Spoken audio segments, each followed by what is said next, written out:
মমতার প্রত্যাবর্তন নাকি ক্ষমতার পালাবদল জানা যাবে কাল। ভারতের পশ্চিমবঙ্গে বিধানসভা নির্বাচনের ফল ঘিরে নজিরবিহীন নিরাপত্তা।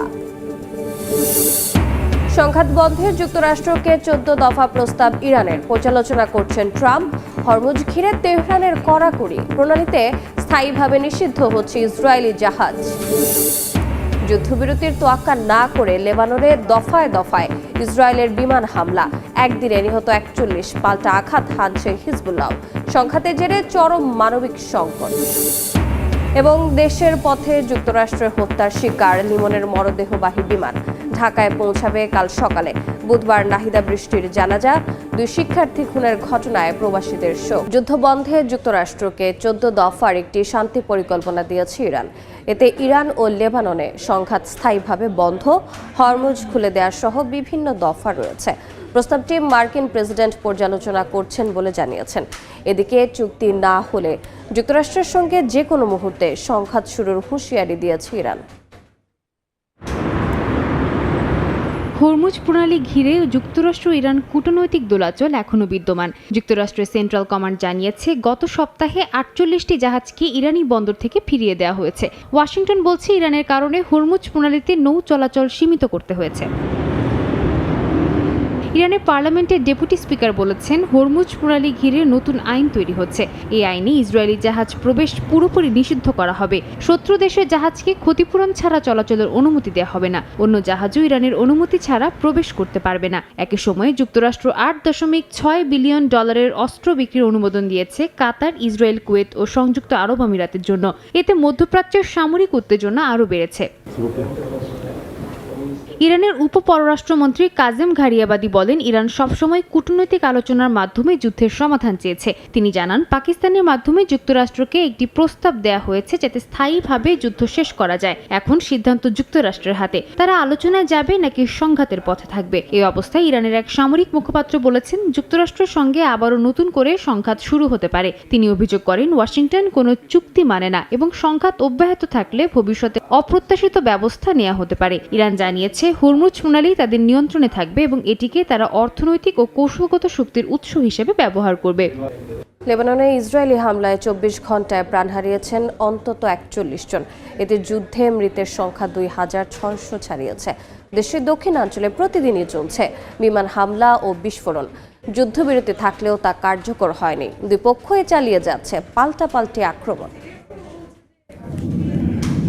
স্থানীয় সময় শনিবার লেবাননের দক্ষিণাঞ্চলের বিভিন্ন এলাকায় একাধিক বিমান হামলা চালায় ইসরায়েল। এতে বেশ কয়েকজন নিহত হওয়ার খবর নিশ্চিত করেছে দেশটির স্বাস্থ্য মন্ত্রণালয়। নাবাতিয়ে, সিডন ও টাইর অঞ্চলের বিভিন্ন শহর ও গ্রামে হামলার ঘটনা ঘটে। কোথাও বসতবাড়ি, কোথাও চলন্ত গাড়ি লক্ষ্য করে আঘাত হানা হয়। এসব হামলায় নারী ও শিশুসহ বহু বেসামরিক হতাহতের অভিযোগ উঠেছে। পাল্টা আক্রমণ অব্যাহত রেখেছে হিজবুল্লাহ। সংগঠনটি জানিয়েছে দক্ষিণাঞ্চলের বিভিন্ন ফ্রন্টলাইনে ইসরায়েলি সেনা ও সামরিক যান লক্ষ্য করে আর্টিলারি ও ড্রোন হামলা চালানো হয়েছে। বিশেষ করে ফাইবার অপটিক নিয়ন্ত্রিত ছোট ড্রোন ব্যবহার করে ট্যাঙ্ক ও সামরিক সরঞ্জামে আঘাত হানার নতুন কৌশল প্রয়োগ করছে তারা। এতে ইসরায়েলি সেনা হতাহতের ঘটনাও ঘটছে। মার্চের শুরু থেকে চলমান সংঘাতে এখন পর্যন্ত 2600-এর বেশি মানুষ নিহত এবং 8000-এর বেশি আহত হয়েছে বলে জানিয়েছে লেবানন কর্তৃপক্ষ। বাস্তুচ্যুত 10 লাখেরও বেশি। দেশের উদ্দেশ্যে রওনা হয়েছে যুক্তরাষ্ট্রের হত্যাকাণ্ডের শিকার জামিল আহমেদ লিমনের মরদেহবাহী বিমান। স্থানীয় সময় শনিবার রাতে ফ্লোরিডার অরল্যান্ডো বিমানবন্দর থেকে রওনা হয়ে ঢাকায় পৌঁছাবে সোমবার সকালে। এদিকে নিহত আরেক শিক্ষার্থী নাহিদা সুলতানা বৃষ্টির মরদেহ স্থানীয় ফিউনারেল কর্তৃপক্ষের কাছে হস্তান্তর করেছে পুলিশ। 6 মে তার জানাজার পর মরদেহ ঢাকায় পাঠানোর প্রক্রিয়া শুরু হবে। যুক্তরাষ্ট্র থেকে হাসানুজ্জামান সাকির রিপোর্ট। অশ্রু আর ভালোবাসায় সহপাঠীরা বিদায় জানানোর দুদিন পর এবার ঢাকার উদ্দেশ্যে রওনা হয়েছে জামিল আহমেদ লিমনের মরদেহ। স্থানীয় সময় শনিবার রাত 8:45টায় জামিলের মরদেহ বহনকারী এমিরেটস এয়ারলাইন্সের বিমানটি অরল্যান্ডো বিমানবন্দর ছাড়ে। দুবাই হয়ে সোমবার সকালে ঢাকায় পৌঁছাবে মরদেহ। মর্মান্তিক নৃশংস হত্যাকাণ্ডের শিকার জামিল লিমনের মরদেহ আজ যুক্তরাষ্ট্র থেকে বাংলাদেশের উদ্দেশ্যে যাত্রা করল। এই মরদেহ বাংলাদেশে পৌঁছবে 4 মে সকাল 8:40। এদিকে খুন হওয়া আরেক বাংলাদেশি শিক্ষার্থী নাহিদা সুলতানা বৃষ্টির মরদেহ স্থানীয় ফিউনারেল কর্তৃপক্ষের কাছে হস্তান্তর করেছে পুলিশ। আগামী 6 মে তার জানাজা হবে। এরপরই বৃষ্টির মরদেহ ঢাকায় পাঠানোর প্রক্রিয়া শুরু হবে। They are returning home to be buried by their loved ones. যুক্তরাষ্ট্রে বাংলাদেশি 2 মেধাবী শিক্ষার্থী হত্যার ঘটনায় ক্ষুব্ধ ও মর্মাহত স্থানীয় প্রবাসীরা। সমস্ত আয়োজন, সমস্ত অনুষ্ঠান, সমস্ত আনন্দ সবকিছু সারা জীবনের জন্য বিলীন হয়ে গেল শুধুমাত্র এই একটা বাজে ঘটনার জন্য, জঘন্য ঘটনার জন্য। জামিল বৃষ্টি হত্যাকাণ্ড আমাদেরকে ক্ষুব্ধ করেছে, স্তম্ভিত করেছে। আমরা হতবাক। আমরা এই হত্যাকাণ্ডের সুষ্ঠু বিচার দাবি করছি। তদন্তকারী সংস্থার দাবি, জামিলের রুমমেট হিশাম গার্ভে পরিকল্পিতভাবে দুজনকে হত্যা করেছে। পুলিশ তাকে গ্রেফতার করার পর আদালত জামিন নাকচ করে অভিযুক্তকে কারাগারে পাঠিয়েছে। সাউথ ফ্লোরিডা বিশ্ববিদ্যালয়ে পড়াশোনা, ক্লাস, পরীক্ষা সবই চলছে, কিন্তু ক্যাম্পাস জুড়েই যেন নীরবতা, শোকের ছায়া। কোনোভাবেই জামিল ও বৃষ্টির স্মৃতি ভুলতে পারছে না তার সহপাঠীরা। বিমান প্রণালী ঘিরে আবারও উত্তেজনা বাড়ছে। একদিনে প্রায় 30টি চীনা যুদ্ধবিমান ও একাধিক যুদ্ধ জাহাজের উপস্থিতি শনাক্ত করা হয়েছে বলে দাবি তাইপের। একই সময়ে তাইওয়ানের কাছে ফিলিপিন্সে যৌথ সামরিক মহড়া শুরু করেছে ওয়াশিংটন ও ম্যানিলা। পাল্টাপাল্টি এ ধরনের পদক্ষেপে এশিয়া প্রশান্ত মহাসাগরীয় অঞ্চলে শক্তির লড়াই আরও তীব্র হওয়ার ইঙ্গিত দিচ্ছে বলে মনে করেন বিশ্লেষকরা। হঠাৎ করেই শনিবার তাইওয়ানের আকাশে দেখা মেলে চীনা সামরিক বিমানের।